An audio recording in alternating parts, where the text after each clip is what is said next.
and welcome to the... How to Society. Yeah. We don't have a topic for today because I didn't think about it. So, we're just gonna talk about what's going on. Let's do a monthly wrap-up kind of deal. What's happened this month? Ignore the dog.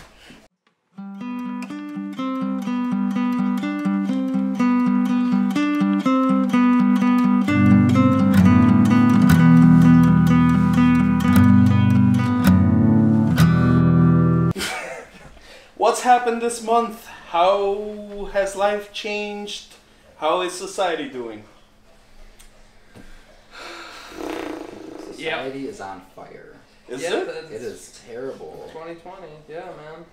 Literally or figuratively or both? Well, both. Seriously. Wildfires over in California. Yeah, with tornadoes. With fire tornadoes. Yeah. I don't know, people just getting dumber and dumber. Well, that's not... Yeah. Well, at an exponentially quick rate. Yeah, that's how multiplication tends to work when it comes to procreation. And it's like an exponential rise. Something like that. Yeah. I don't know. It's just I not heard good. that pretty soon only religious people are going to be having babies, so, I mean, that's great for society. Only religious people. In every modern country, there's a statistic that Muslims and Christians have more babies than any other demographic. So there's going to be more Muslims and Christians in most there's actually a few studies. studies that correlate basically level of education to the amount of children, and the higher your education, the less children people are having. So Well, sadly, I can agree with that because as an educated female, I'm not interested in having any kids. That's a lot of work. yeah. I mean, it's not necessarily a good thing. It's just a matter of we understand that it's a shit place to raise a kid. Mm-hmm. And Amen. we aren't going to be able to do it justice, so... Nope. Yeah, I'm pretty but I mean- sure I'd end up in prison if I had children. Nah. Yes, I'd probably end up in prison for murdering someone for them. But I mean, we say it's a crap place, but isn't it our responsibility then to make it better for kids? Well, we don't have that control. Because, and here's why I'm saying that, is if we as a whole, all of us peasants, if you will, joined forces and actually agreed on stuff, yeah, it would scare the shit out of the government, they would in turn make those steps. However, we're so divided right now that there's no, we could have our half unify, but then they've got a unified half, and then it's always, well, we're just going to play to our base, but so that's where they're not, well, I believe my base wants this, so then they do it. Whereas if we were all joined together and actually agreed, then they'd be like, well, I can't say that my base wants this because I have all these other people now and there's no base to go off of. So what would be a better era to have a child in? That's a better question. not this one. It's never... But really, is it? Because right now we're more medically advanced, more, You could argue that it's never economically- going to be a good time, so Yeah. you just have to do it. Right. I mean, that would be the only argument I can end up with that. Right. That's what I would say. But I see where you're coming from. If there was going to be a time, present is always the best time. I mean, technically, the future will always be better, but you never know. And you can't be If there there to is have a kids. future. Yeah, so, I mean, the present will always be at the best level of technology, best level of health insurance and healthcare and all the above. So, yeah, you make a good point there. But, I don't know. I feel like I suppose the imperfections of it is what makes everybody so unique and whatnot. Because, I mean, two people that grow up in the same house won't come out the same just because Exactly. of all the factors that go into it. And that's what I was going to say. I am so scared of, having raised a kid right. And the reality is, as a mom, I'd still have no control over the decisions they made in the future because they would be making them as adults. Hopefully, I've prepared them appropriately to make those decisions. But the reality is, you can't predict how anyone is going to turn out. I mean, people end up as serial killers. That was somebody's child. Well, yeah, and that's true, but at the same time, don't you feel like with everything that you've learned you have a better chance than some other people? No, what I would prefer to do is to take in people who are already stuck in this world and abandoned. Yeah, but he That makes a I good feel point, like- though, because you would not fall for some of the pitfalls that a lot of people make because you're already more aware of it. Right. Like, I doubt you'd be one of the mothers that's bringing in their child over a cold to the ER, for nothing, so that they can be like, yeah, take him home. That's all. Are you still alive? Does Yeah. the limb still move? Mhm. All right, you're good. So, I mean, even if it's such a minor thing, it would make a difference. So, And to add on to your point, Mm-hmm. we can't forget the outside variables, because like I would like to think that my parents brought me up right, but I had outside influences that Right. completely didn't contradict, but it changed how I what direction I moved at what time based on those factors. So Yep. like I hung out with some sketchy people. I wasn't sketchy. I was like the good kid, was like, I don't think we should be here. What are we doing? And then like eventually I just go home, but I still like followed that herd movement, if you will, and it was like, yeah. So I mean, yeah, you can have the best intentions, but ultimately, like, when you're not around, what are they doing? You have to trust, and then sometimes you can't even do that. So Right. And that's what I've thought about. Like, I think about the peers that I grew up around when I went into public school from 7th to 12th grade. And I know for a fact that it has only deteriorated. And I'm not interested in subjecting a child to having to deal with that of my own free will. Now, I understand that, we could do everything we can to prevent pregnancy, and I could still get pregnant. Am I okay with being pregnant? If I get pregnant, sure, but I'm going to do everything I can to keep it from happening. In what way has it deteriorated, do you think? Which way, how is it deteriorated? Yeah, from 7th to 12th grade, you said it's deteriorated even further. What do you mean? Right. So what I mean by that is that, like, the introduction of social media to the generation after us has given them more access to not only communicate with each other, but to communicate negatively with each other. I don't agree, because I've had access, that level of access since I was little. You just didn't grow up in a house that didn't have computers. Well, so my perspective is coming from the population of patients I see in the emergency room. And there are the types of things I see that kids are dealing with is different than what I dealt with in high school. You're always going to have that, and Right. who's watching the child while they're on their social media or doing things like that? Who's monitoring the amount of time they're spending on it? That, to me, is, if we're talking social media, it seems to be the biggest issue that I see, is that kids from a very young age are constantly on these devices. I mean, I'm not a parent. I would want to stick whatever in front of my kid's face too. But the question is, when they get older and they have their own device, it's the parent's responsibility to limit how much they do that.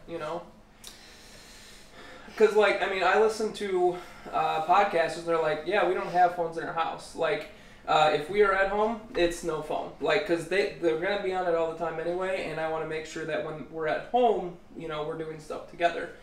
And that might be seen as restricted, but you're not restricting their access to it unless they're with these other people. And it's like, no, you need to learn what, I guess my biggest opinion is I have thought about all of those conversations and decisions I have to make as a parent.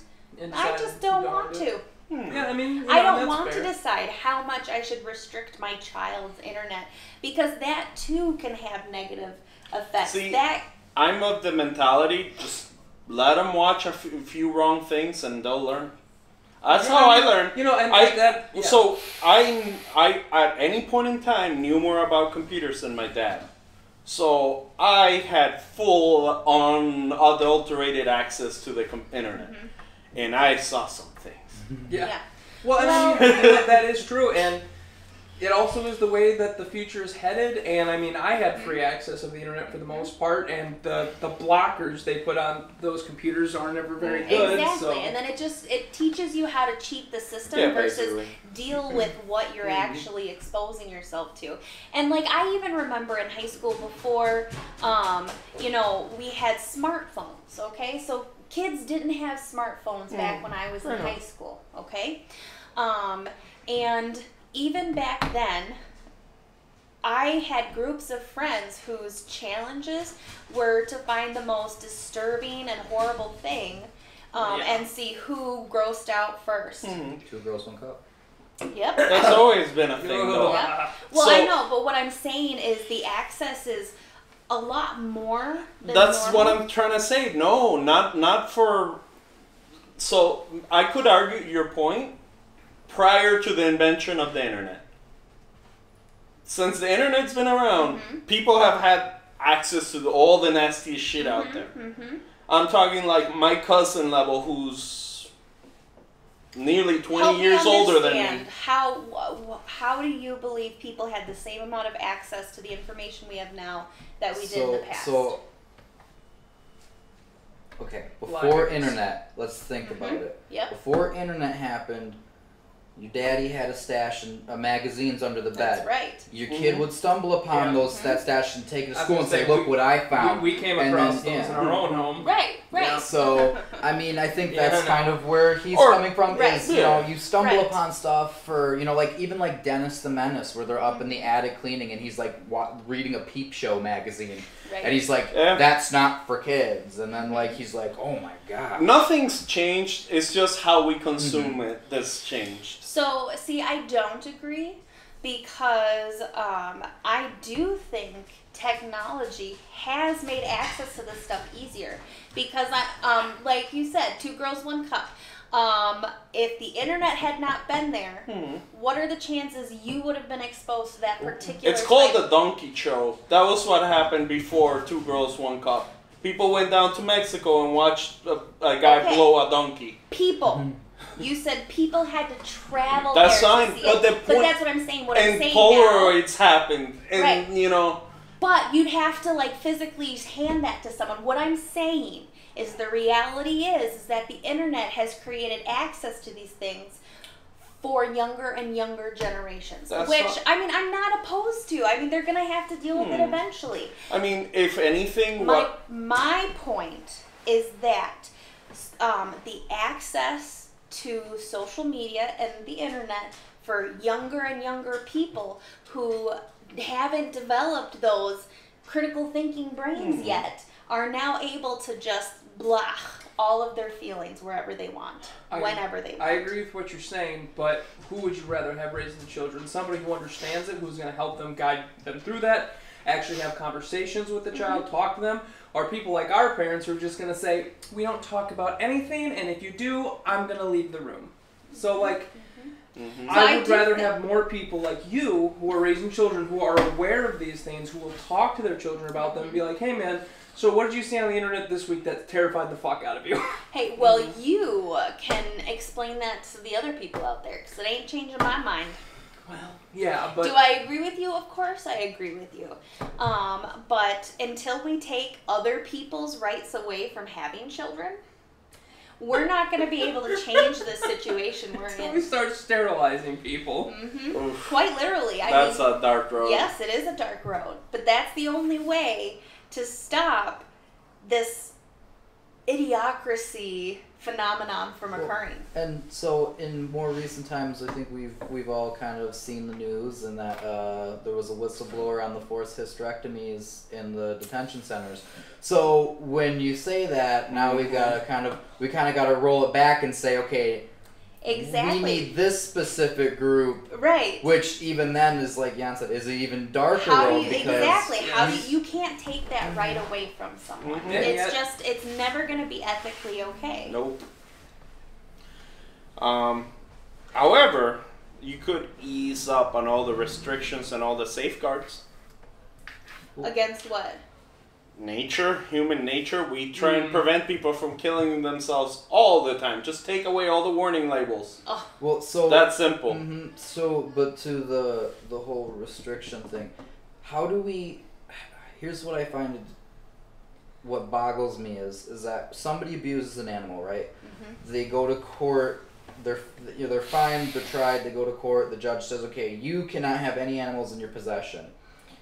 But we don't have the same. I know it's difficult because we're humans and we think we're better than everything in the world. But why can't we apply that, like, oh, hey, you beat the holy fuck out of your child, you know, you're going to go to jail. Likewise, you cannot have children in the future.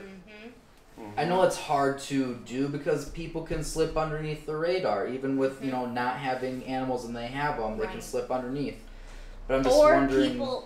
People could be accused of something that wasn't really them and then result in sterilization in that case. And I think that's a good point because we do that in many areas with animals versus humans. We'll vaccinate our dogs because we have to, but our children, we could choose whether or not we protect them. And even then, so I know a few years ago in New York, there was the whole, when the anti-vaxxer movement was so huge, the governor of New York said, your children have to be vaccinated to go to school. If they're not vaccinated, they cannot step foot in the school, and likewise, if you try, you'll be... I believe he went as far as to fining people if their children weren't vaccinated and going to school. So so I know I've had this discussion with other people about, you know, bodily autonomy. So yes, you have the right to do whatever you want to your body, but the government can step in and say, okay, you need to be vaccinated if you want to go to school. You're not going to go to school? Fine, hope your parents can homeschool you. You want to do meth? Sorry, you can't do meth either because we have it scheduled as this.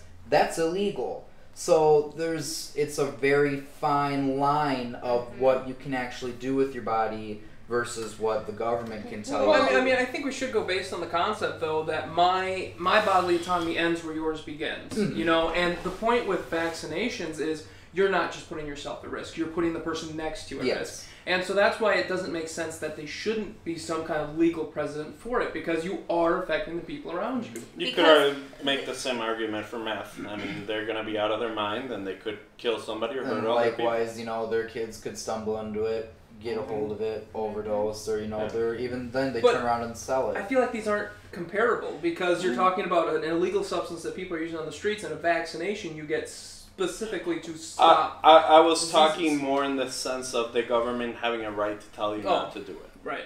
There you go. And the really important thing about like those rules as far as vaccines go is people don't realize that there are people out there who are allergic to these vaccines, legitimately allergic, not pretend allergic. Yeah.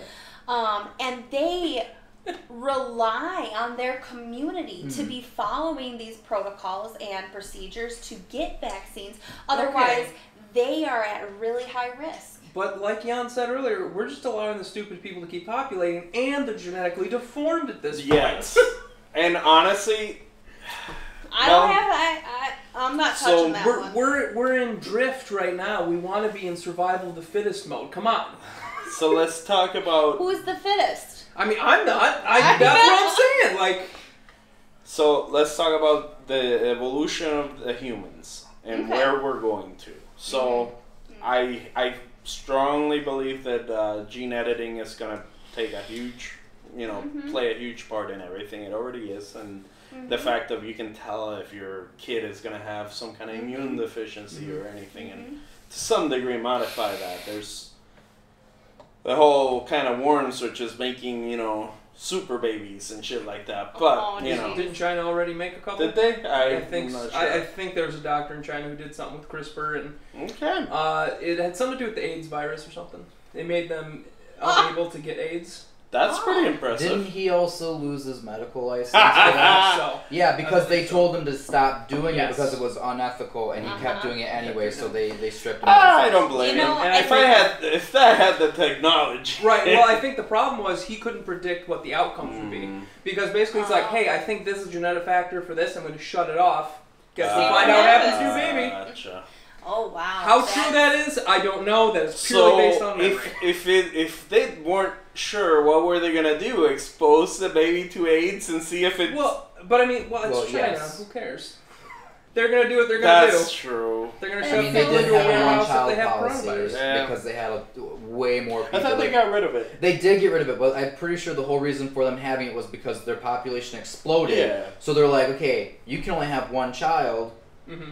Are And you then- having a boy or an abortion? Yeah, I'm pretty sure that's what it was. That was a sad Yeah. reality then. Yes. And so Yeah. then Sadly, I went to high school with a girl whose family fled from China Mhm. for that very reason. Yep, and then it was, I don't want to say very recent, but it was recent that they got rid of it because they were like, oh no, our population is now very elderly, Yes. and we're not going to have enough Yes. people Yes. for our We country. have more men than women. Mm-hmm. Yeah. Japan's having similar issues where like the average age is really high and the new generations don't want to really reproduce and Yep. yeah. Yep. And it's happened faster in places that have histories of implementing Mhm. like how many children you can have, but it's happening worldwide because young people are making the conscious decision to not have children. Mhm. One of the biggest revolutions that nobody talks about is the invention of contraceptions, especially for women. And when you put that into women's hands, then they really do have control over whether or not they're going to have children. Here's what I don't know Or if at it was least a study. 99.9% of control. Yeah, I think there was a study done like this was years ago when they came out with the new Call of Duty. Teenage pregnancy dropped. Like they found a correlation between Call of Duty releasing and teenage pregnancy dropping. Too busy to. And then I think when Too busy Fortnite to get came out, busy. the same thing happened. But all the people playing Fortnite were like 12 years old anyways.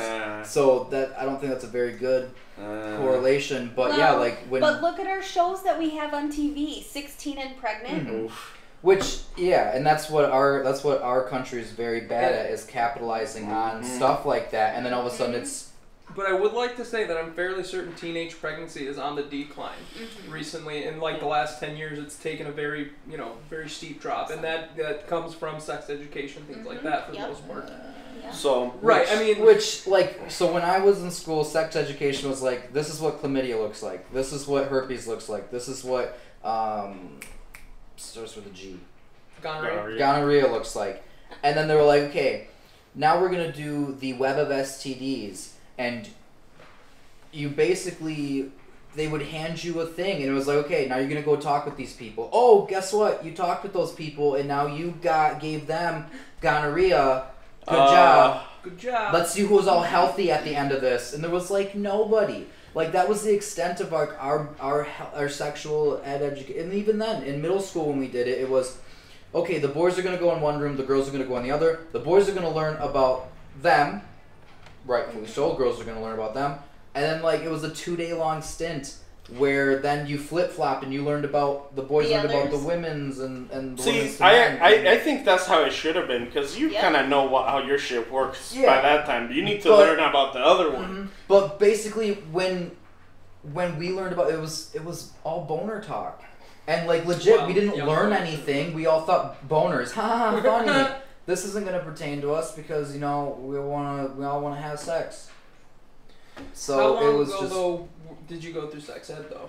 Because I'm fairly certain they've actually changed a lot of things to actually add more information about contraceptives and things like that. Yeah, Well, I'm not trying to call you older. No. I'm just saying. I'm 27 now, so however many years it's been. So probably at least 10. How many times did you have to repeat? None. See, I had to. Reedsburg doesn't repeat people. No, they don't. Even if they don't Keep want going. you, they take you back. Keep going. So, I mean, I had to do health class twice because one of the requirements was if you didn't take it your freshman year. So you did have to repeat. No, so I. So I was okay, right. hold on. No, in middle school you had to take it. In high school, if you didn't take it your freshman year, there was no skipping it. If you didn't take it freshman year, you had to take it somewhere down the road before graduation because it was a requirement. So I had to take a health class no matter what in high school. Sounds like somebody's making excuses for You know what? never being. You Your know, mom should have swallowed you. I don't. Oh, damn. Wow. And that is how to society. End scene credits. Yeah.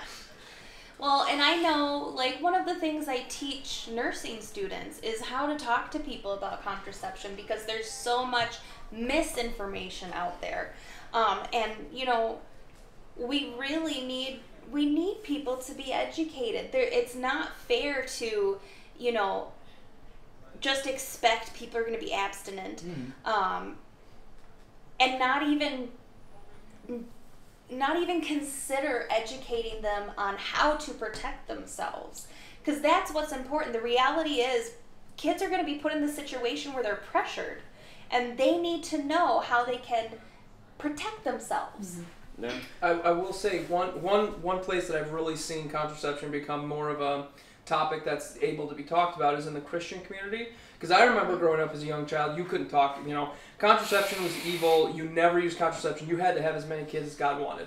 As I got older, especially with people more my generation growing up in the Christian community, it's like, yeah, no, that's stupid, I'm going to use contraception and blah, blah, blah. So there is a new generation of Christians where it's like, the older generation is like, no, you need to have 10 kids because that's what the Bible says, and the younger Christians are like, okay, weirdo, I'm not doing that, you freak. Hey, I'm of the mindset that God gave us brains for a reason, if you believe in God or whoever your God is. And He expects us to use them. I mean, we're capable of problem solving and inventing things. So here's... What, Cody? No, so I was just going to go back to what we talked about just very recently about the whole, like, pressuring stuff. Yeah. So when I was... Okay, so my mom, when I would bring something up going on with my body, I would always go to my mom. I was a bit of a mama's boy. I assumed my mom knew everything. No way. Wow. And so she'd be like, that's a question for your dad. And I was like, okay. I talked to my dad. He's like, you don't need to know that. And then I was like, okay. So I was messaging. I wasn't messaging. I was talking to him. I was like, how do I get a girl like me? How do I ask a girl? He's like, why? And I was like, my hormones are raging. And he's like, you don't have any fucking hormones. Sit down and shut up. So I was like, okay, cool. But then, so at that aspect, I was kind of sheltered as a child. Very much so. So I thought, like, getting into high school, I thought the normal part of having a relationship was sex. Because didn't know any better. I didn't know about, like, any sort of emotional connection. Like, yeah, I had some emotional connection, but I didn't realize that, you know, there was a lot more to it than the sexual aspect. And so it was, especially those sheltered kids that have, like, their parents aren't comfortable dealing with it or what have you. It's just like, okay, yeah, I've got to have sex with my girlfriend because that's what you do in a relationship. And everyone else is having sex with their girlfriends, but they didn't fucking care. Like, they didn't care about an emotional relationship with their person. It was just a number count. So, I don't know. It's just weird. And that's definitely not the world I grew up in, because I grew up in a world where I preferred the emotional connection versus the physical, but that also comes from other things that were going on in my life, and, like, I was terrified of sex. Scared of it. For good reasons that I realize now, but... So I always overvalued the emotional side of that, and it was always hard for me to be around people like, you know, you or other friends who are all like, yeah, I just want to have sex. I'm like, why? Why would you want to do that? Like, there's so much more you can have. Why would you just want that aspect? And don't get me wrong, now, like, after that little stint of, like, a year, I was like, oh shit, okay, that's not it. That's an afterthought. That's down the road. So I did, like, you know, start to invest more emotionally and, you know, focused on a relationship instead of like, gotta get with you to have sex. Like a fucking creeper. But, yeah, I don't know. It's just like, now I'm just like, I'm not gonna have sex with you until I know that we're in a good place. Right. We're, you know, emotionally we're on the same level. We can connect. And then we'll see. And then maybe I'll give you my body. That's, I'm a hunk of meat. So. That's definitely something we should definitely teach kids. Because, like, think of all of the hurt that you went through because you didn't know things like that, you know? Like, Well, and even, so, I was, now everyone's. So why I get there's probably some uncomfortable like vaginas, penis, like it's weird because then I can see where parents are like, oh, now my kid is gonna go around. Saying penis and vagina. Like, when I was in elementary school, it was like, I've got a vagina and you've got a penis, which it's a little weird. Yeah, but is that really the worst thing? Yeah, exactly. No, it's not. And one thing that I heard that goes along with this is there was a girl who was taught to call her area her cookie or whatever, and she was saying that to her teacher, my uncle touched my cookie. Teacher thought she was talking about an actual cookie. Turns out her uncle was molesting her. Nobody knew because she didn't know the proper words for it. It's like, so you want to talk about why that's important? That right there is very good and that's reason. what I was trying to. Yeah. Right. Yeah. Well, and I think anatomically correct knowledge is important. Right. Just because that's the thing. Kids aren't going around saying penis and vagina because it's sexual. Yeah. It's because it's a new word they've learned. It's a new way of identifying people they've learned. I mean, I know kids that go around and call women mom and men dad because that's their differentiation between the two sexes. So I think it's perfectly normal for a kid to walk around like that. And maybe, who knows, maybe that's the next step of evolution.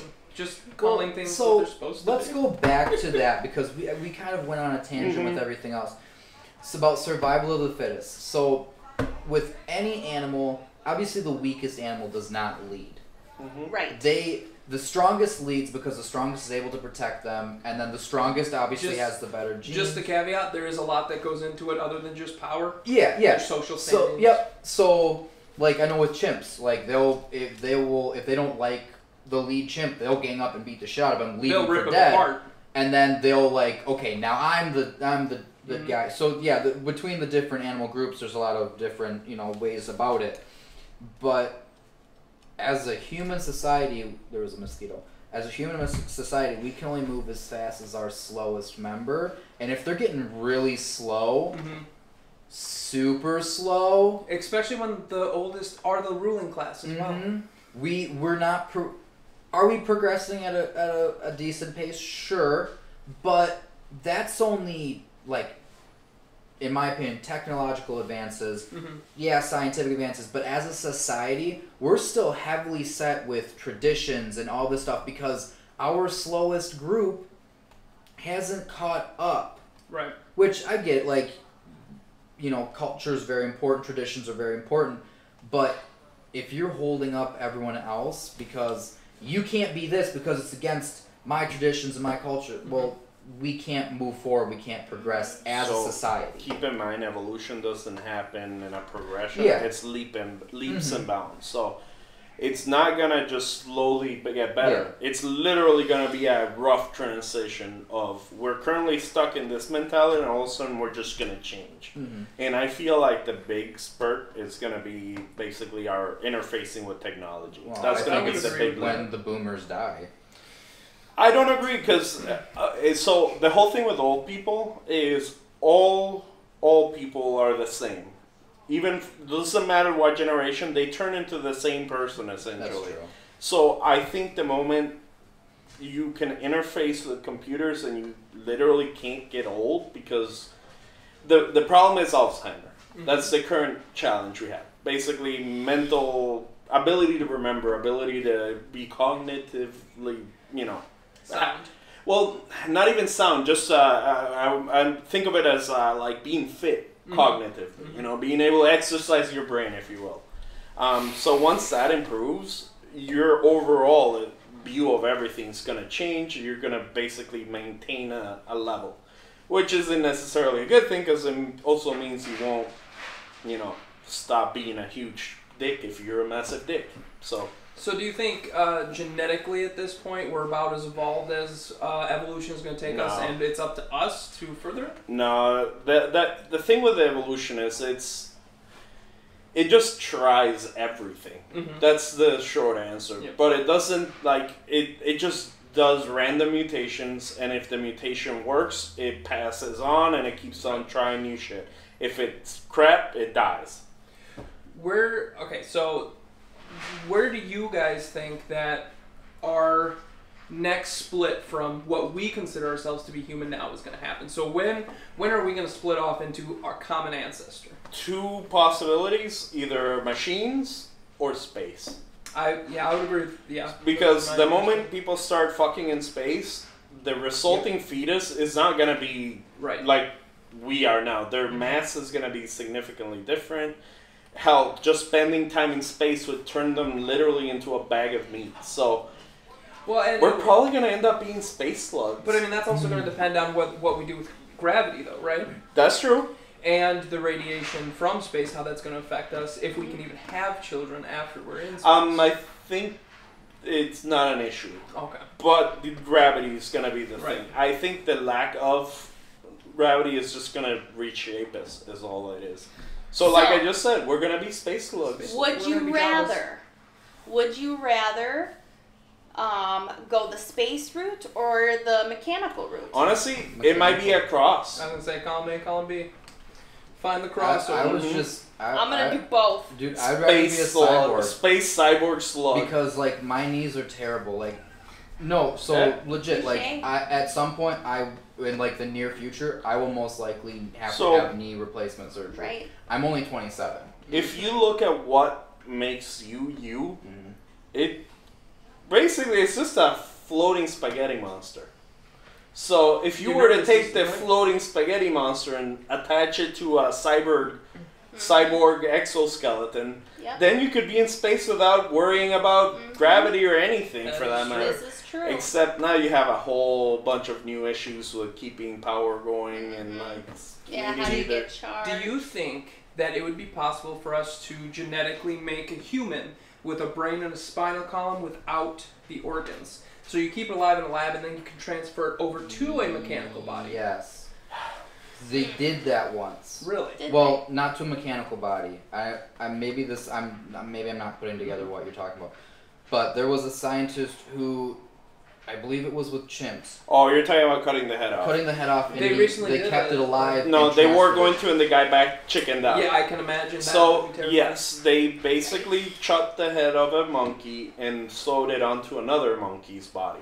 However, the thing was paralyzed and died after a month because once you sever the spinal cord, there is no Right. reattaching the Right. spinal cord. Yep. That's what that doctor a couple of years ago claimed he could do, and then he chickened out last minute because it's not no. Yeah. However, what he's talking is like you just bypass the growth of the body and just go straight to the brain in a jar. Okay. So it's like you're creating a new human, Uh-huh. but with just the brain, the spinal column that you can transfer So, into. but here's the thing to me is the brain and the spinal column and the nerves, they are all programmed To to run everything. interface with organic tissue and tell it what Right. to do. So you'd have to reprogram the nerves in the brain to tell the So, machine what to do. Nanotechnology. Here's Which is not here's what it impossible. would boil down to. I think you're looking at it all from the wrong side. Okay. So, what makes you you? Well, your consciousness, I guess, if Okay. that's what you want to go with. But ultimately, that comes down to your brain. But your brain now isn't the brain that you started off with. That's true. So it's, how can you replace every single part of you and still be you? That's the part that we haven't figured out.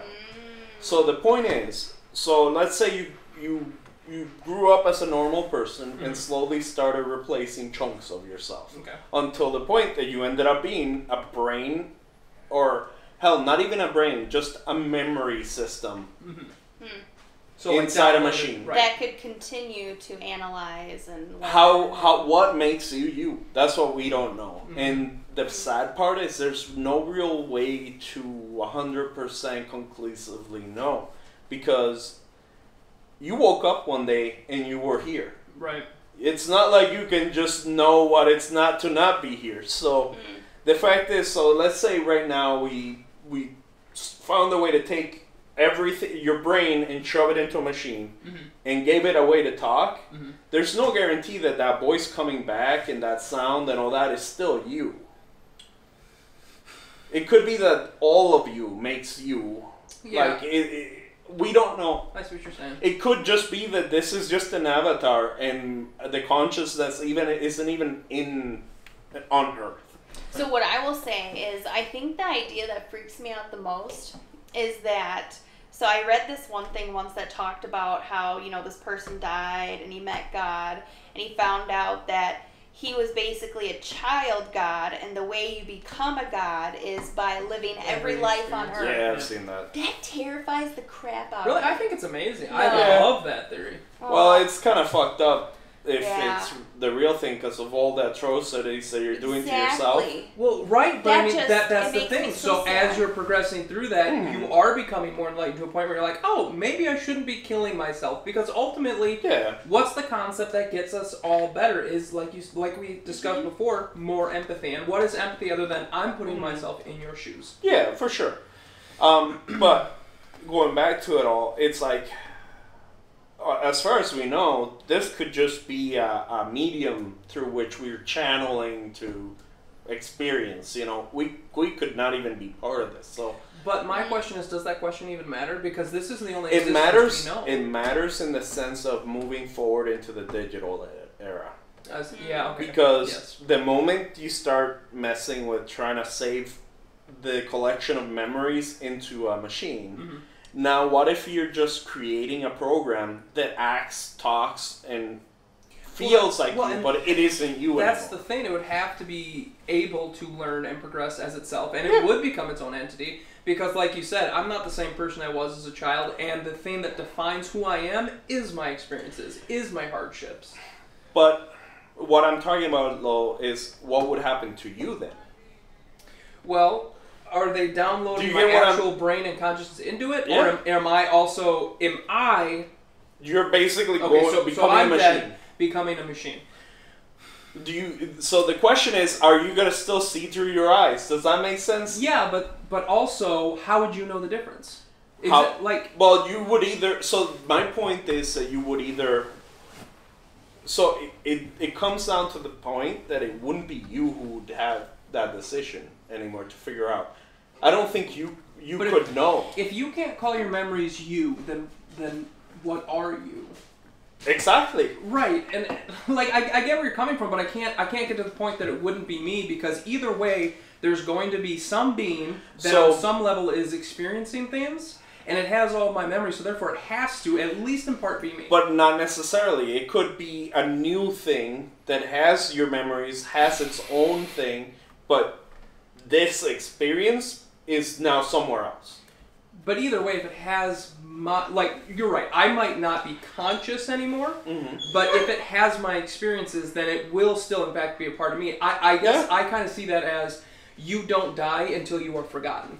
And as long as my memories are in that bank or whatever, I'm not going to be forgotten, because my memories are still going to be affected. But in the it's future. not you making the decisions anymore. But my memories will still be affected Yeah. in a way that affects the future. Therefore, But you're missing the bit that I'm. So let's come up with terminology Okay, to really alright. really narrow it down. So right now, I am the present controller. If that makes any sense. Yes. I am the experience. My consciousness is me sitting here being aware. right.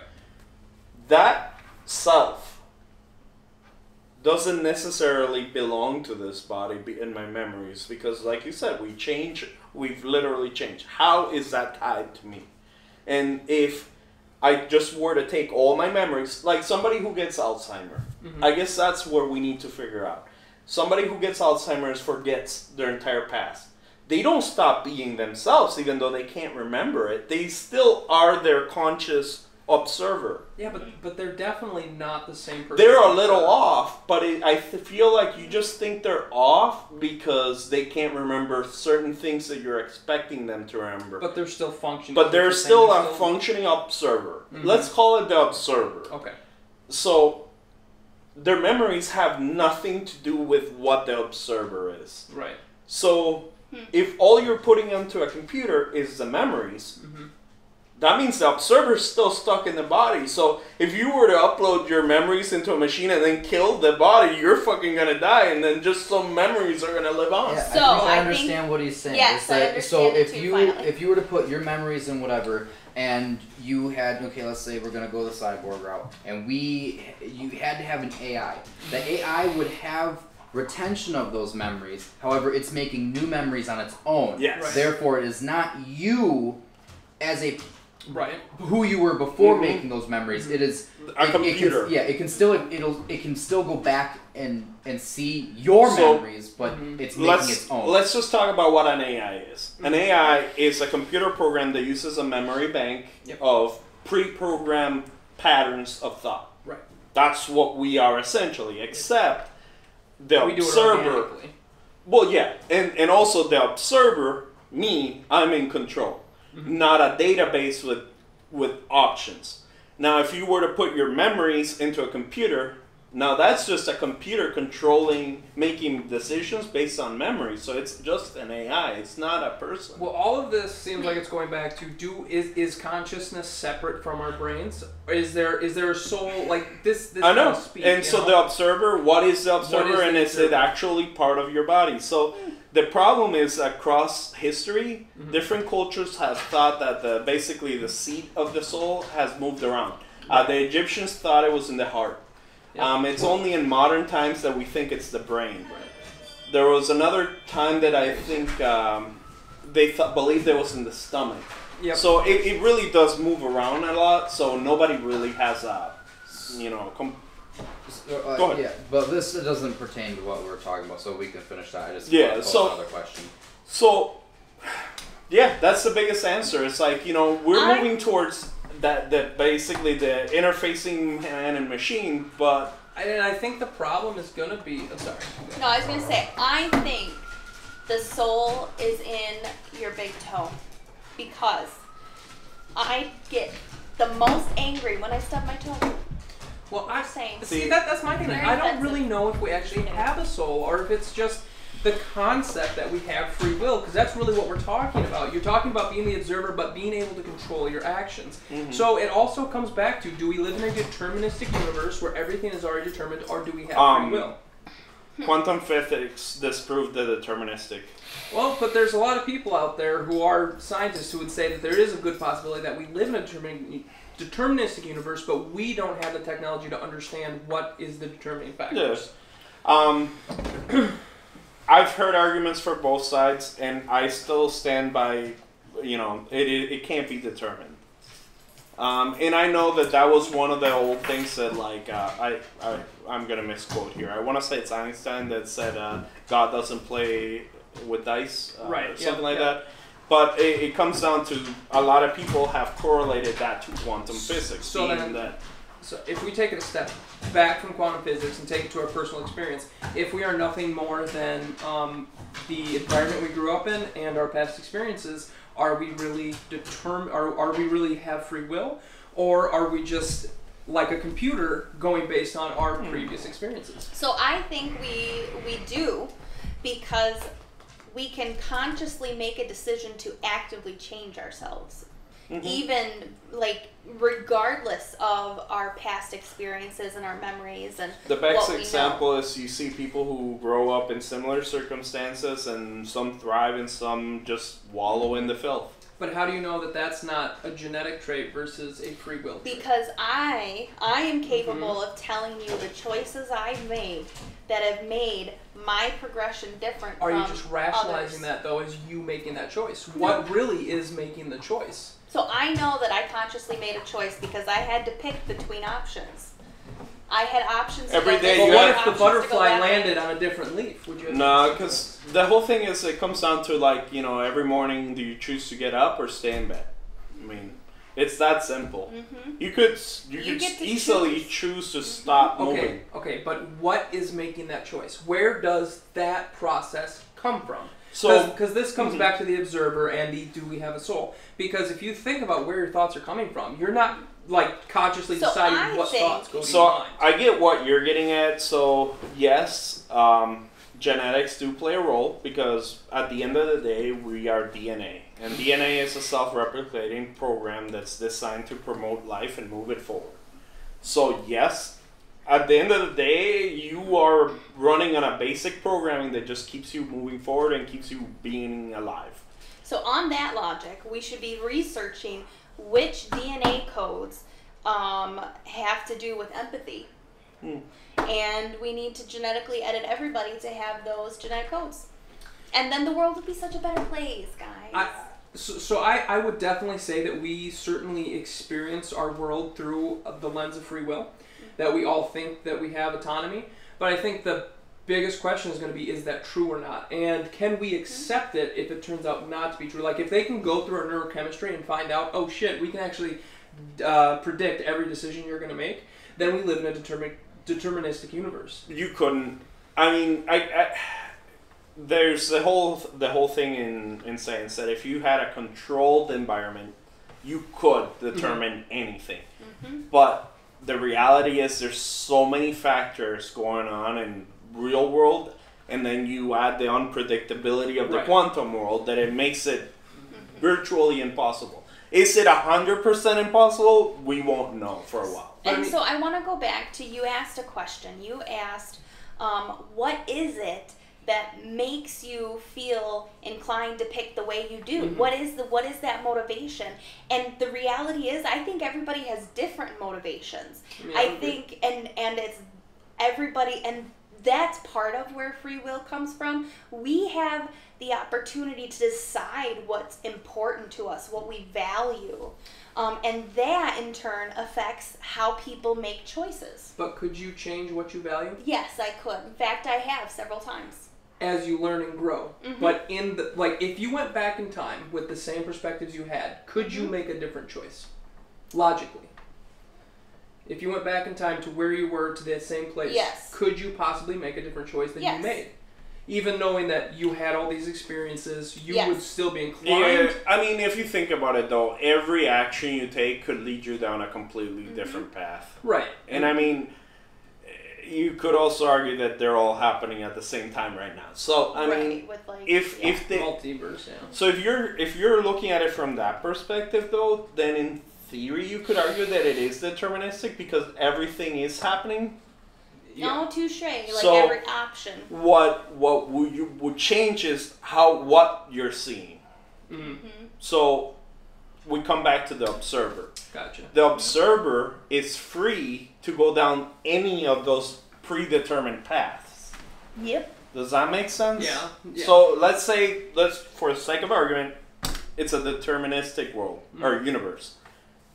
There's infinite possibilities.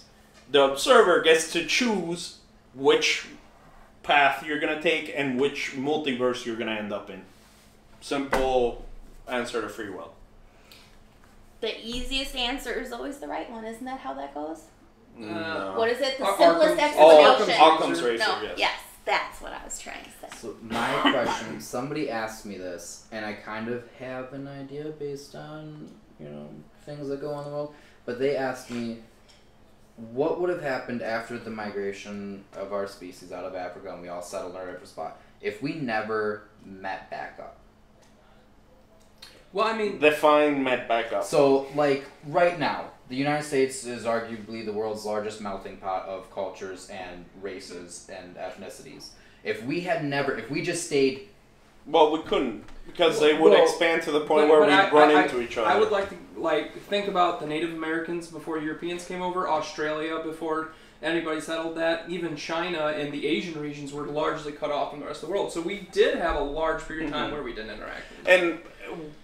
And usually we only didn't interact with peoples who were isolated, landlocked, or unreachable. But his I don't know if I posed that question like this, but he was, how would we have evolved as a group after that initial splitting and, white people only stayed in Europe? I guess I just can't see that as a probable option, knowing the propensity for human advancement and want to explore. Exactly. You have to take that out of the equation. The reason we ended up going all over the place is because we were nomads. I mean, literally, we roamed after herds. Well, this isn't my question. This is somebody else's. I know, understand. but You're I'm just asking saying- for a I'm, friend. I'm well, just saying- I'm just curious what your guys' thoughts Well, were. it on wouldn't be any different either way because everybody. So depending on your climate area, that affects a lot of the type of person there was. So somebody in a tropical climate has the luxury of time, so they basically can build less complex buildings. They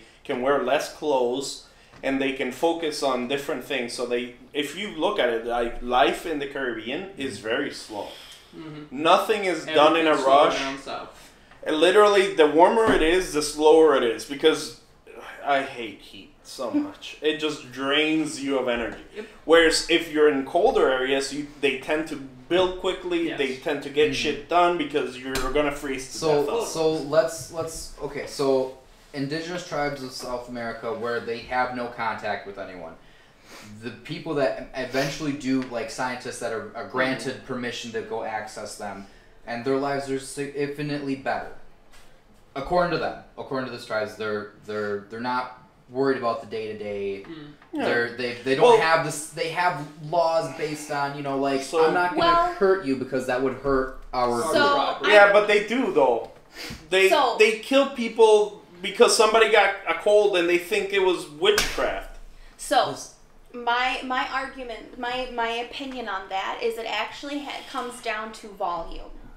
The more volume of people you have to consider, the more, how should I say this, more complicated making decisions for everybody is. I have a perfect example. I am the program director of the PN program, and we have 16 students and 2 faculty. It is so easy to make decisions and decide how we should change curriculum to better suit our students versus ADN, who has hundreds of students and like 30 plus faculty members that they all have to be able to communicate amongst. And so the protocols and laws and things like that are in place for them can be very different from what's in place from us, just because of the volume difference in who we have to communicate with. And so that's what I think. If people are like landlocked and left to themselves, if they're not expanding very fast, then I do think they will stay in that more simple, not worrying about the day-to-day stuff like we do now, because they have a smaller community to take care of. Yeah, and I mean that's a good point because a lot of the advances in human civilization came from areas that had a lot of cultures interacting with each other.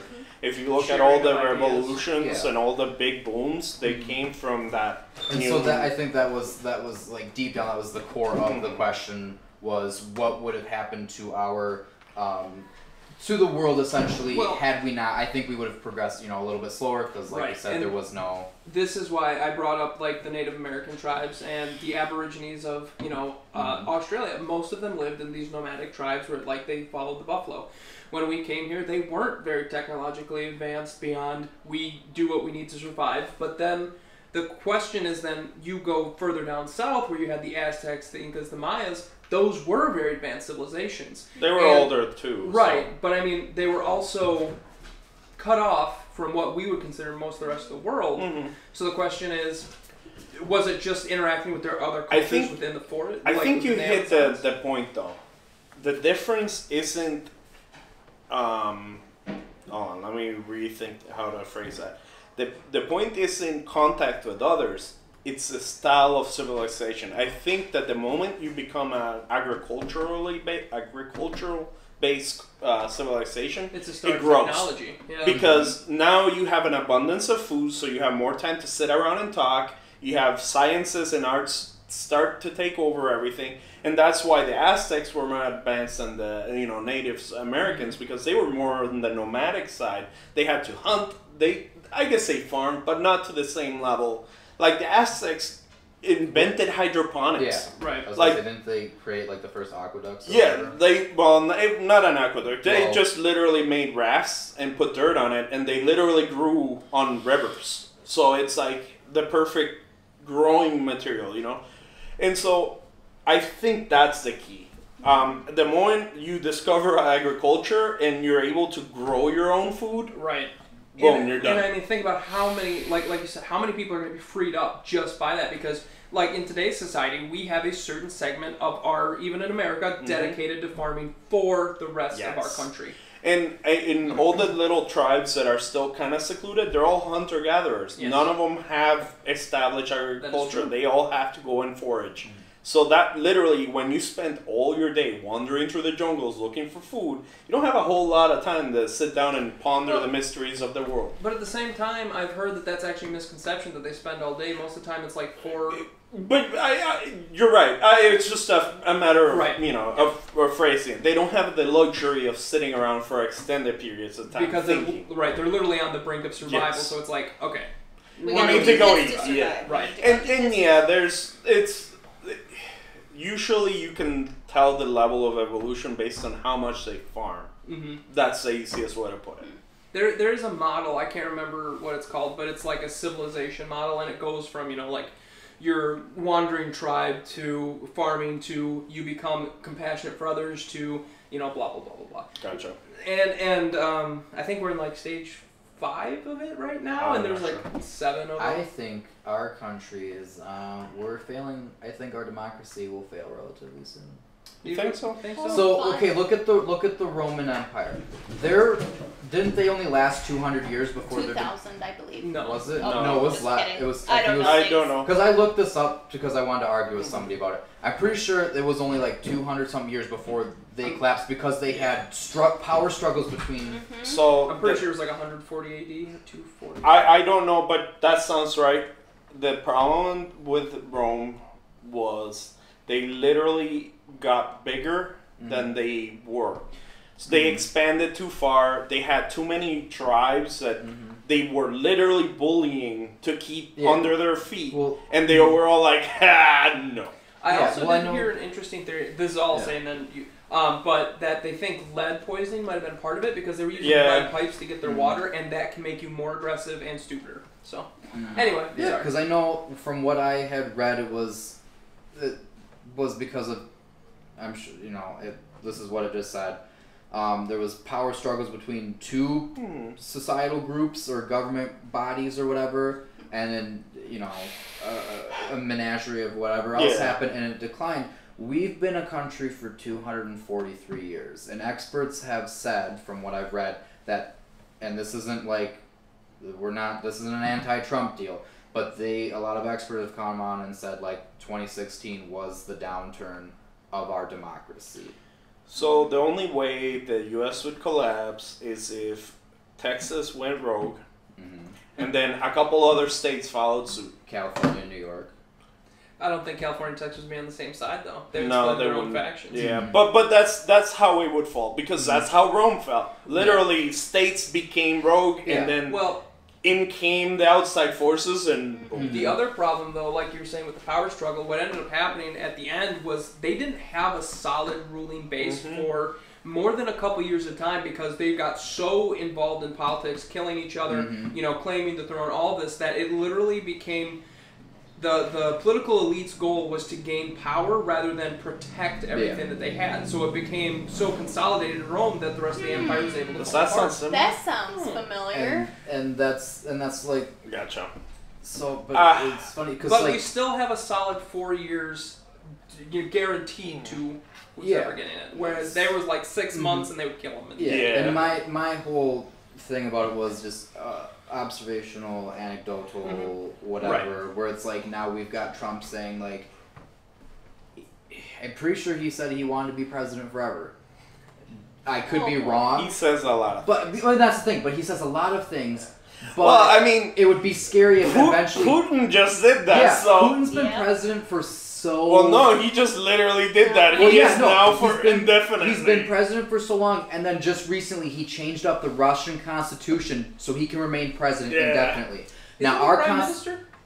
Yeah, but he doesn't make any decisions. He's making a new office. I thought last time I heard something like that. He called it something new. So, like, what in our constitution? I know bits and pieces of our constitution. What is in our constitution that stops it besides the fact that a president can only have 2 term limits, which means that for Trump to, or any president for that matter, So- to become president indefinitely, it would require what, 2/3 of He wouldn't be able to do it, period. The way the U.S. government is set up is literally the right hand cannot do anything. Yeah. Because the left hand will stop it, and then the right hand stops the left hand, and then we got somebody a foot in gives there it. that can kick it. But I mean, Yeah, that's the way basically. it's supposed to be until we have such an enormous outpouring of support for one or the other that's like, nope, we're going this But direction. even then, there are backups Right. to that. Yeah. So it can be fucked over, sure. It's called checks and balances, Yeah. kids. Well, It's but the bureaucracy that was created in 1911 by Woodrow Wilson is the biggest reason why our country doesn't change. Yeah. Because the people actually writing the laws, making decisions, all those things, they're not changing. The figureheads are changing. That's it. It literally, you can't break it, but you can't improve it either. Right. What I think is funny is somebody was saying from an article that I read that because Trump wanted to stop funding for California, and California retorted with, we just won't pay federal taxes, and somebody was saying that would ruin the federal government if California did not pay in federal taxes. I mean, I there's think a lot it'd of be harder- millionaires. Yeah, there, but I think most of them are leaving. But don't honestly, they right have now. don't they have more population? Yes, Because but there's three really big states now. It's New York, Texas, and California. Yeah, but I think California gets more federal aid than they give us back. Like, I think they're a bigger drain on the country than they are a gain for the country. Even though they do technically have, like, the 24th largest economy in the world, I think without the support of with the U.S. government, I don't think they'd be able to keep it going. I almost want to say, from what it sounds like, I think they both kind of feed off of each other. Yeah. If California can't survive without the federal government's aid, then the federal government cannot survive without the sheer amount of federal taxes being paid to them. Yeah, but I mean, you gotta. I guess I think of it as, so if California cut it off, you'd still have 49 other states providing federal stuff. California, its source of money from the government is completely cut off. So now only its businesses, and so then you're thinking, all right, so are the businesses still going to be able to transport outside of our state?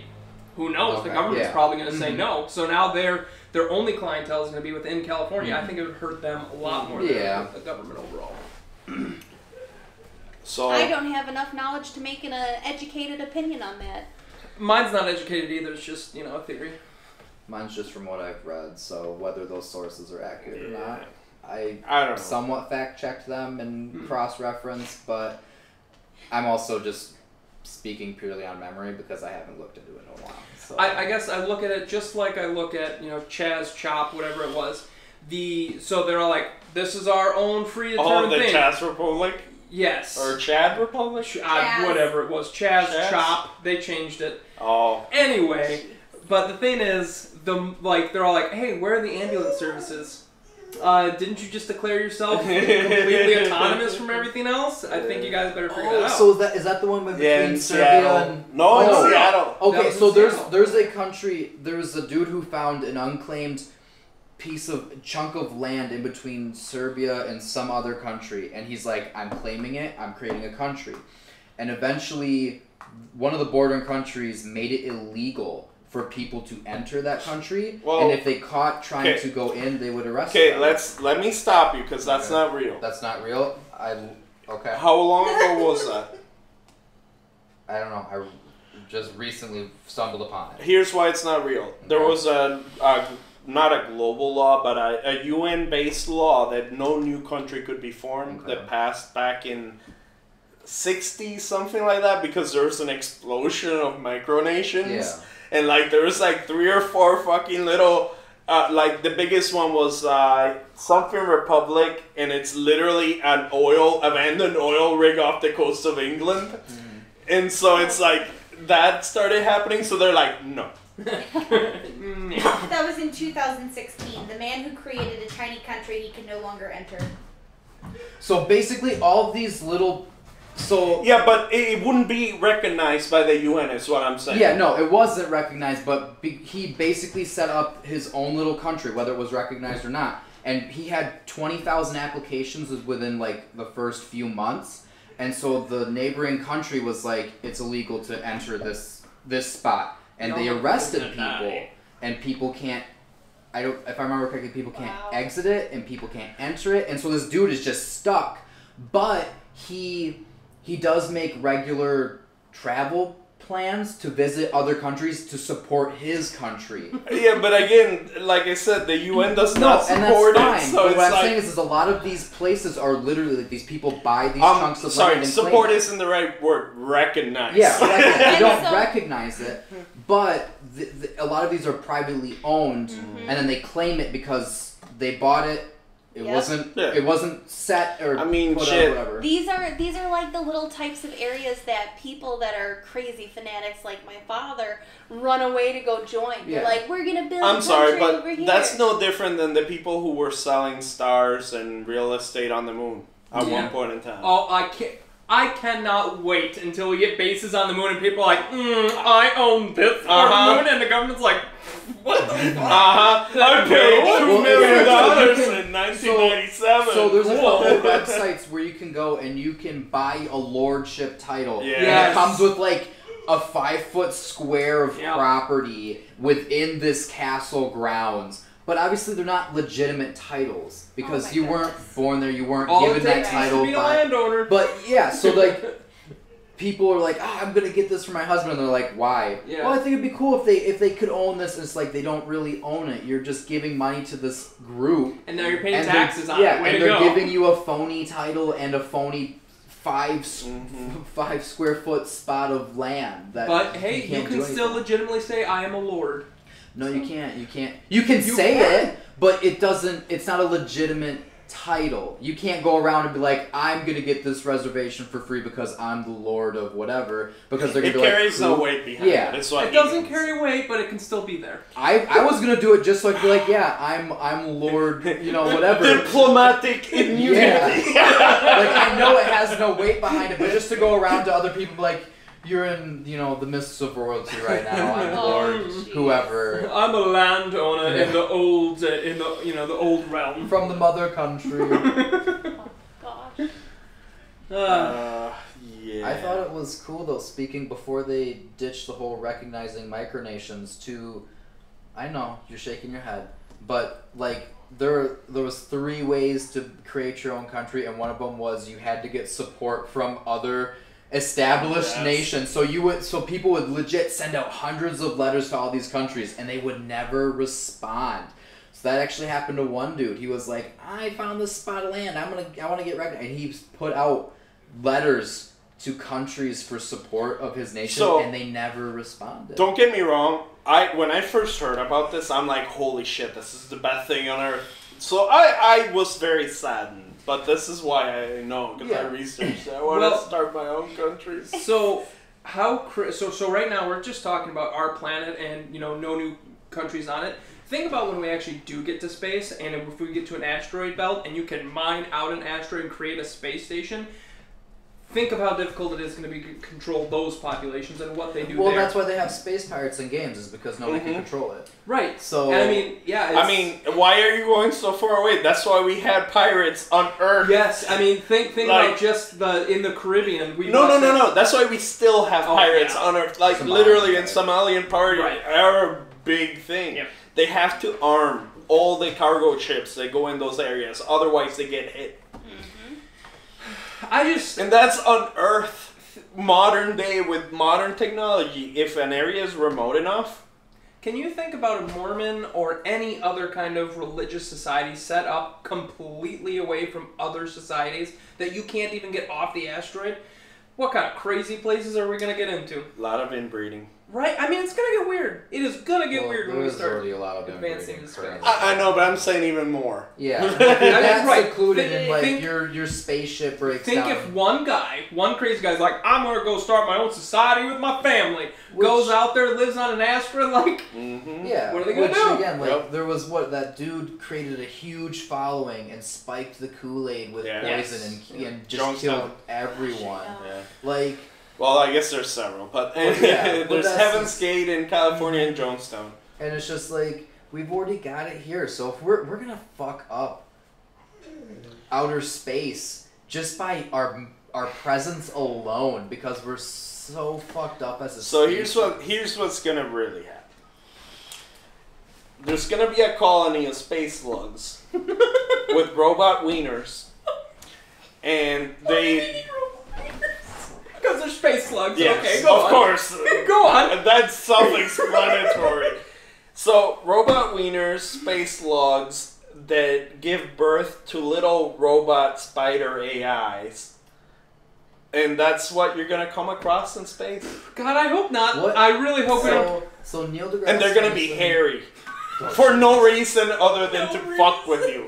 Like, no practical reason, just for the creepy yeah, factor. So speaking of outer space, Neil deGrasse Tyson brought up this point of, what if there is intelligent life out there, but they sent a signal before we were technologically advanced that we never would have received, and they just thought that there's no life on this planet because they sent a signal, never received anything back.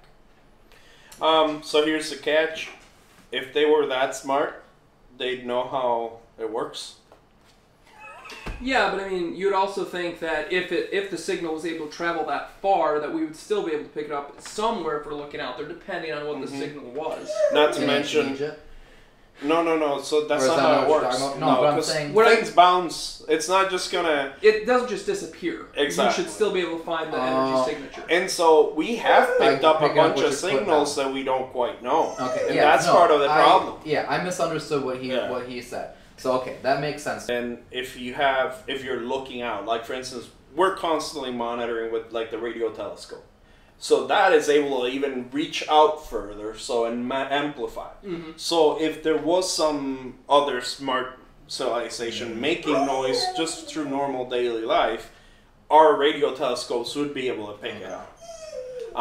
So the question comes back to the whole great filter. Which side of the filter are we on?